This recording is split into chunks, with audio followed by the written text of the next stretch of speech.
ತಾರೈನ್ ಮಹಿಳಾ ಶಿಕ್ಷಣ ಮಹಾವಿದ್ಯಾಲಯದಲ್ಲಿ ರಂಜಾನ್ ಕರೀಂ ಗ್ರ್ಯಾಂಡ್ ಇಫ್ತಾರ್ ಕೂಟದಲ್ಲಿ ಮಾಜಿ ಶಾಸಕ ಆನಂದ್ ನ್ಯಾಮಗೌಡ ಅವರು ಭಾಗಿಯಾದರು. ಬಾಗಲಕೋಟೆ ಜಿಲ್ಲೆಯ ಜಮಖಂಡಿ ನಗರದ ತಾರೈನ್ ಮಹಿಳಾ ಶಿಕ್ಷಣ ಮಹಾವಿದ್ಯಾಲಯದಲ್ಲಿ ಸಂಸ್ಥೆಯ ಅಧ್ಯಕ್ಷ ಡಾಕ್ಟರ್ ಸೈಯದ್ ತೌಫೀಕ್ ಖಾದ್ರಿ ಅವರು ರಂಜಾನ್ ಹಬ್ಬದ ಪ್ರಯುಕ್ತ ಉಪವಾಸ ಆಚರಿಸುತ್ತಿರುವ ಮುಸ್ಲಿಂ ಬಾಂಧವರಿಗಾಗಿ ರಂಜಾನ್ ಕರೀಂ ಗ್ರ್ಯಾಂಡ್ ಇಫ್ತಾರ್ ಪಾರ್ಟಿಯನ್ನ ಆಯೋಜನೆ ಮಾಡಿದರು. ಈ ಕಾರ್ಯಕ್ರಮದಲ್ಲಿ ಮಾಜಿ ಶಾಸಕ ಆನಂದ್ ನ್ಯಾಮಗೌಡ ಅವರು ಭಾಗಿಯಾಗಿ ಪವಿತ್ರ ರಂಜಾನ್ ಮಾಸದ 13ನೇ ಉಪವಾಸವನ್ನ ಮುಸ್ಲಿಂ ಬಾಂಧವರು ಆಚರಿಸುತ್ತಿರುವ ಸಂದರ್ಭದಲ್ಲಿ ಸಮಸ್ತ ಮುಸ್ಲಿಂ ಸಮಾಜಕ್ಕೆ ಅಭಿನಂದನೆ ಮತ್ತು ಶುಭಾಶಯವನ್ನ ಕೋರಿದರು. ಹಬ್ಬವು ಕೇವಲ ಭಾರತ ದೇಶದಲ್ಲೇ ಅಲ್ಲದೆ ವಿಶ್ವದಾದ್ಯಂತ ಭಕ್ತಿ ಭಾವದಿಂದ ಆಚರಿಸಲಾಗುತ್ತದೆ ಅಂತ ಹೇಳಿದರು. ಹಿಂದೂ ಸಮಾಜದಲ್ಲಿ ಶ್ರಾವಣ ಮಾಸದಲ್ಲಿ ಉಪವಾಸ ಮಾಡುವಂತೆ ಮುಸ್ಲಿಂ ಸಮಾಜದವರು ರಂಜಾನ್ ಮಾಸದಲ್ಲಿ 1 ತಿಂಗಳ ಕಾಲ ಉಪವಾಸವಿದ್ದು ದೇವರಲ್ಲಿ ಪ್ರಾರ್ಥನೆ ಸಲ್ಲಿಸುತ್ತಾರೆ. ಈ ಪವಿತ್ರ ಹಬ್ಬದಲ್ಲಿ ಭಗವಂತ ಎಲ್ಲರಿಗೂ ಆರೋಗ್ಯ, ಆಯುಷ್ಯ, ಸುಖ, ಶಾಂತಿ ಹಾಗೂ ನೆಮ್ಮದಿಯನ್ನ ದಯಪಾಲಿಸಲಿ ಅಂತ ಪ್ರಾರ್ಥಿಸುವುದಾಗಿ ಅವರು ಹೇಳಿದರು.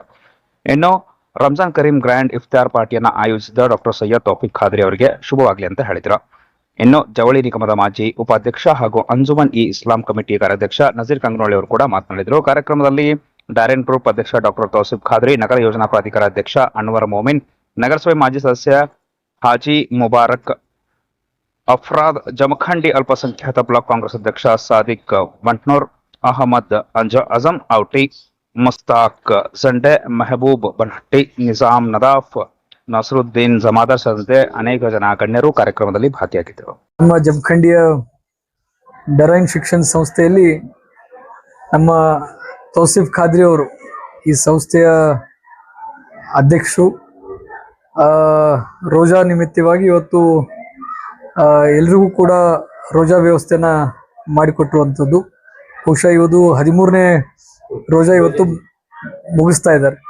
ಈ ಒಂದು ಪವಿತ್ರವಾದಂಥ ಸಂದರ್ಭದಲ್ಲಿ ಸಮಸ್ತ ಬಾಂಧವರಿಗೆ ನಾನು ರೋಜಾ ಹಬ್ಬದ ಶುಭಾಶಯಗಳನ್ನು ತಿಳಿಸುವುದ್ರ ಜೊತೆಗೆ ಭಗವಂತ ಅವ್ರಿಗೆಲ್ಲರಿಗೂ ಒಳ್ಳೆಯದನ್ನು ಮಾಡಲಿ, ಆರೋಗ್ಯ, ಆಯುಷ್ಯ, ಅವ್ರಿಗೆ ಜೀವನಕ್ಕೆ ಸುಖ, ಶಾಂತಿ, ನೆಮ್ಮದಿ ಅದನ್ನೆಲ್ಲವನ್ನು ಕೂಡ ದಯಪಾಲಿಸಲಿ ಅಂತ ಹೇಳಿ ನಾನು ಪ್ರಾರ್ಥನೆಯನ್ನು ಮಾಡ್ತೀನಿ.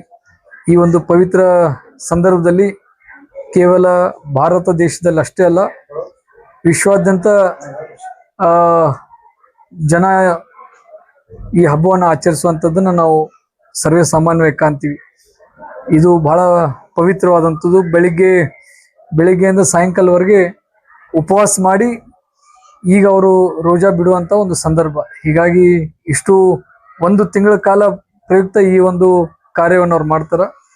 ಹೀಗಾಗಿ ಇದು ಬಹಳ ಒಂದು ವಿಶೇಷವಾದಂಥ ಹಬ್ಬ. ಯಾವ ರೀತಿ ಹಿಂದೂ ಸಮಾಜ ಶ್ರಾವಣ ಮಾಸದಲ್ಲಿ ಏನು ನಾವು ಉಪವಾಸವನ್ನು ಮಾಡ್ತೀವಿ, ಅದೇ ಒಂದು ರೀತಿಯಲ್ಲಿ ಮುಸ್ಲಿಂ ಸಮಾಜದವರು ಈ ರೋಜಾವನ್ನ 1 ತಿಂಗಳ ಕಾಲ ಉಪವಾಸ ಮಾಡೋದ್ರ ಮುಖಾಂತರ, ಪ್ರಾರ್ಥನೆ ಮಾಡೋದ್ರ ಮುಖಾಂತರ ಸಮಾಜಕ್ಕೆ ಒಳ್ಳೆಯದಾಗ್ಲಿ ಅಂತ ಹೇಳಿ ಪ್ರಾರ್ಥನೆ ಮಾಡೋದನ್ನ ನಾವು ಈ ಒಂದು ಸಂದರ್ಭದಲ್ಲಿ ಕಾಣ್ತೀವಿ. ಹೀಗಾಗಿ ಅವರ ಒಳ್ಳೆಯ ಕೆಲಸ ಇದೇ ರೀತಿ ಮುಂದುವರಲಿ, ಭಗವಂತ ಅವ್ರಿಗೆ ಇನ್ನೂ ಹೆಚ್ಚಿನ ಶಕ್ತಿ ಕೊಡ್ಲಿ, ಸಮಾಜದ ಕೆಲಸ ಮಾಡುವಂತ ಶಕ್ತಿ ಇನ್ನೂ ಹೆಚ್ಚಿನ ರೀತಿಯಲ್ಲಿ ಆಗ್ಲಿ ಅಂತ ಹೇಳಿ ನಾನು ಪ್ರಾರ್ಥನೆ ಮಾಡ್ಲಿಕ್ಕೆ ಬಯಸ್ತೀನಿ.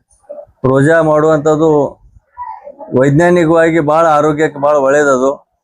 ಯಾಕಂದ್ರೆ ಮುಂಜಾನೆ 5 ಗಂಟೆ 30 ನಿಮಿಷದಿಂದ ಸಾಯಂಕಾಲ 6 ಗಂಟೆ 40 ನಿಮಿಷದವರೆಗೆ 42 ನಿಮಿಷದವರೆಗೆ ಅಂದ್ರೆ ಸುಮಾರು 14-15 ತಾಸವರೆಗೆ ರೋಜಾ ಉಪವಾಸ ಆಚರಣೆ ಮಾಡ್ತೀವಿ. ಅದರಿಂದ ಆರೋಗ್ಯಕ್ಕೆ ಸಾಕಷ್ಟು ಬೆನಿಫಿಟ್ಸ್ ಅದಾವ್ರಿ.